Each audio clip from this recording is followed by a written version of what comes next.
All right, so we are going to multiply the matrices. This, if you haven't seen it before, can be very convoluted. I tried a YouTube search to try to find something a little better looking, and I found a whole lot of the same mess. Everybody talks about it a little bit differently, but they're all doing the same process. So by all means, feel free to check those out if what I say or what your other professor says doesn't make sense. So the first thing about multiplying matrices, the big thing I want you guys to take away is that the number of columns in A has to equal the number of rows in B. So that's like word. What the heck does that mean? So if I'm going to look at A times B, then check it out in the orders here. That's the order of A. It is a 2 row by 3 column. And then B here happens to be 3 rows by 2 columns. The inside numbers must be equal. The outside numbers are what the resulting matrix will be. So a 2 by 2 in this case. Now, if I flipped it around and I did B times A,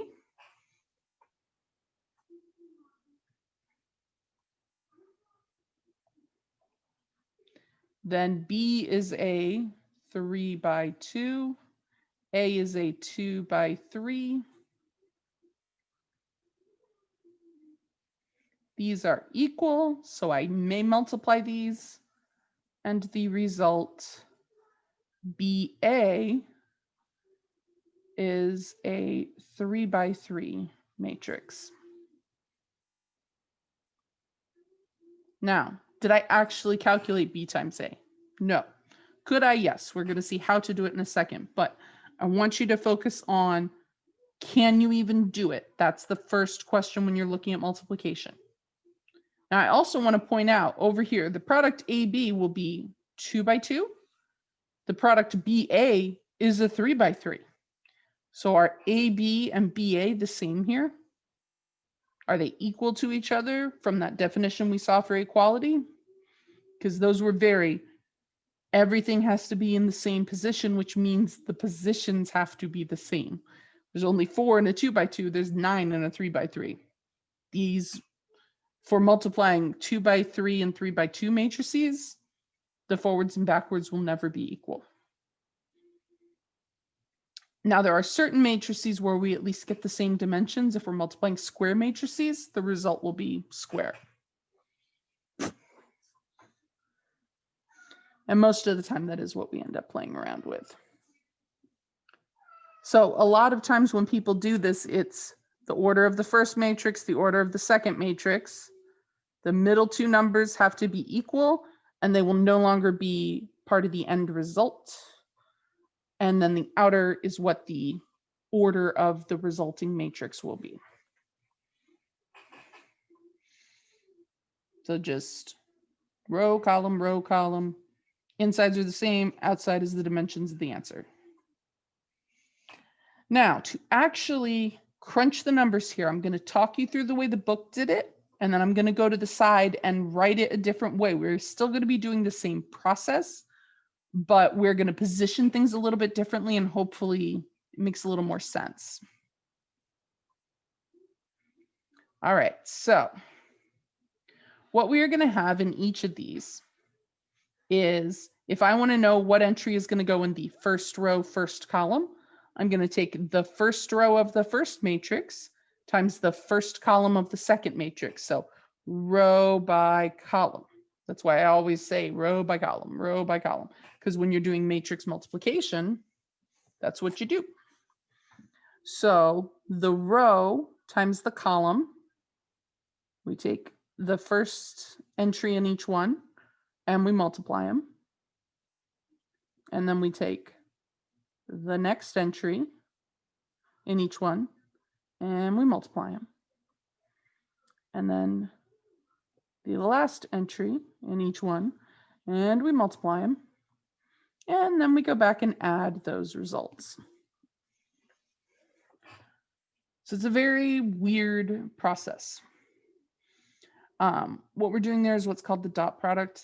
Not important, but if you're going to go on to linear algebra later, we're doing a dot product between each of those, you can think of them as vectors, which is how it works in graphics, kind of. So what we did there, we're going to do on all the row by columns. So then we would do first row times the second column, and we get that thing to crunch. Second row times first column, and it goes in the 2, 1 position. And second row, second column, 2, 1 position, and then they crunched the numbers down. Now, I'm going to show you a different way to write these that will hopefully help. So I'm going to write my A matrix, the one where I'm multiplying my rows, on the left. So let's start with that. 2, -3, 1, -4, 7, 0. Now on all of these, the easiest mistake to make is a transcription error. So watch out for that. Now we also need to write B. Now for B, I'm going to put it up here. So you remember how on our box we would have the thing on the left and the thing on top that we multiply? That's kind of what we're going to see here. Like that's the setup I'm going for. But make sure the rows are to the side for the rows. The ones where we're going to multiply columns are on top to go with the columns.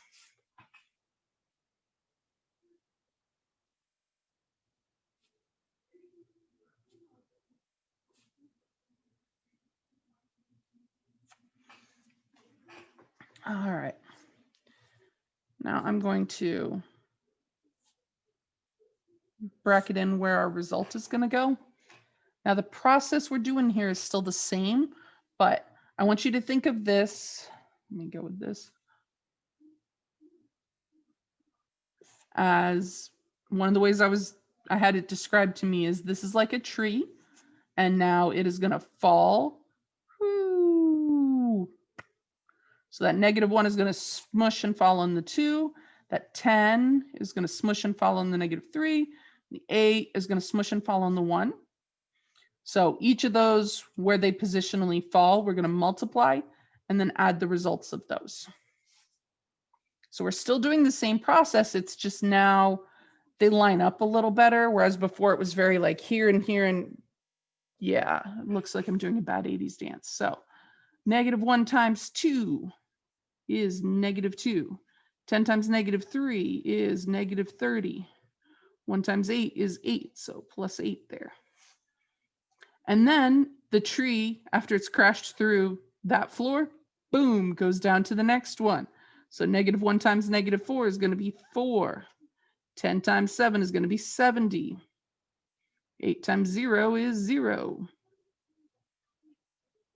And then now that we've done all of that, now we take the other tree and it's going to fall and timber and crash through both rows. And we're going to put that result here in the second column. And since my handwriting is always huge, I'm going to give myself a little more room. So -6 times 2, -12. 5 times a -3 would be -15. And the -2 times 1 is -2. Very, very negative. And now crash on down to the next one. -6 times -4. +24. 5 times 7 is a +35. And 0 times -2 is 0.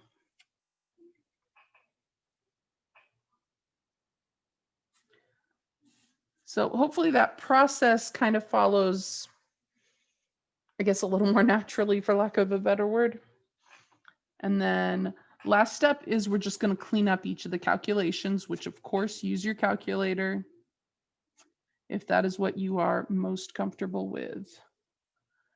You know what, I'll just go with black here. So that's -32 + 8 will get us back to -24. So the -12 and the -2 would be -14. 14 and 15 is 29, but everything's negative. 4 + 70 + 0 is the whopping 74. And then 24 and 35 gives us 59. All right, now There it is. Negative 24, negative 29, 74, 59. Just the same thing they got. So a slightly different way of writing it, but we're doing the exact same process. But when I got shown that falling thing, I was like, why didn't somebody show me that when I first was learning this? I learned that like 2 years ago. Like that's how long I was doing this other way. There is a way to like do stuff with diagonals, but this will work regardless of the size of the matrices you're multiplying. You just take that column and crash, crash, crash, entry, entry, entry. All right.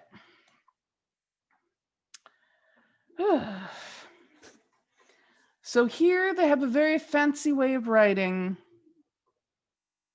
If you're going to go into linear algebra, you're going to have to decipher that. Honestly, right now, row by column.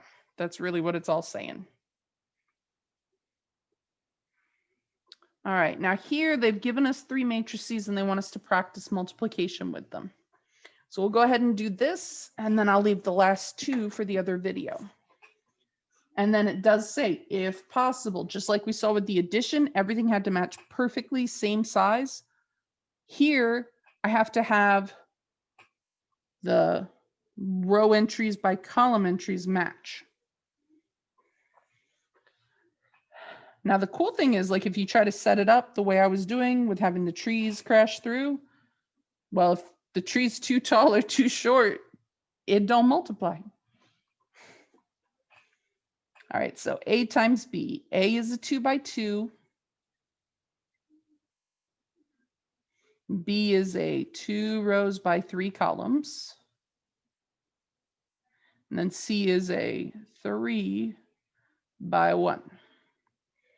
All right, so if I was going to multiply AB, my inner 2's are the same. So my result on AB is going to be a 2 by 3. All right, if I was going to do BC, I can do BC because my 3's are the same. So my result here will be a 2 by 1 matrix, 2 rows by 1 column, just a column matrix. And then A times C. So a 2 by 2 and a 3 by 1. We see here, those two don't match. If I tried to write C as a tree up here to crash, I got an extra number. They don't match up. So AC is not possible, but AB and BC we can calculate. So let's start with that. So first A, 2, -5, 1, 0. And you'll see a lot of zeros because mathematicians are lazy. The more zeros we have, the easier the calculation is, like the less complex, I should say.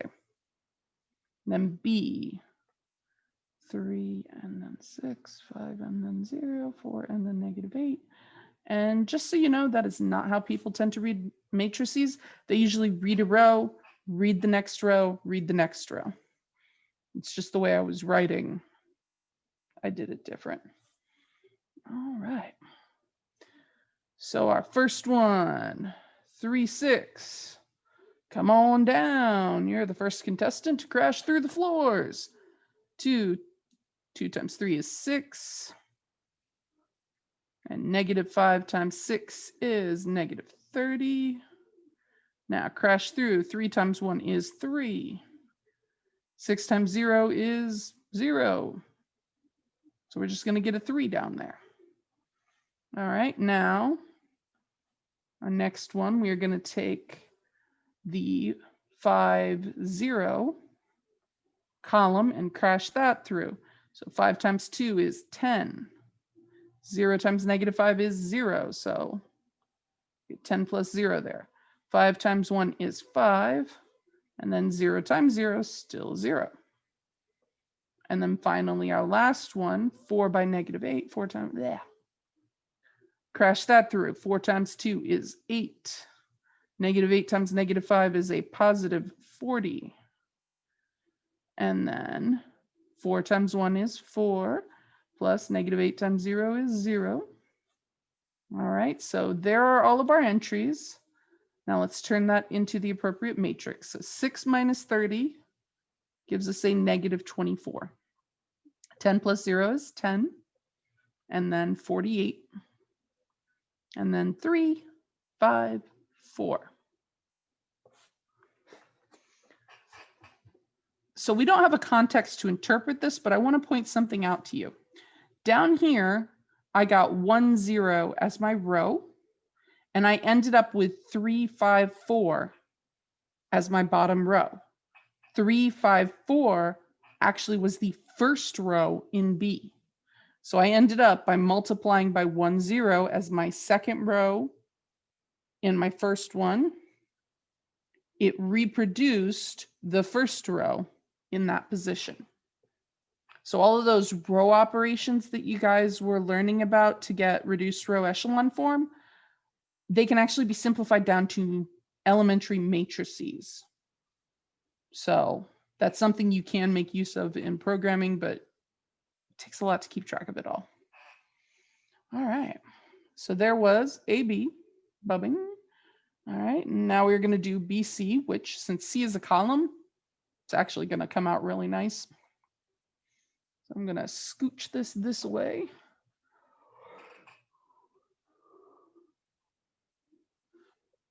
Okay, 3, 6, 5, 0, 4. I write it this way just because my handwriting's bad and I didn't put the lines down. And then our C, 1, 0, and 6.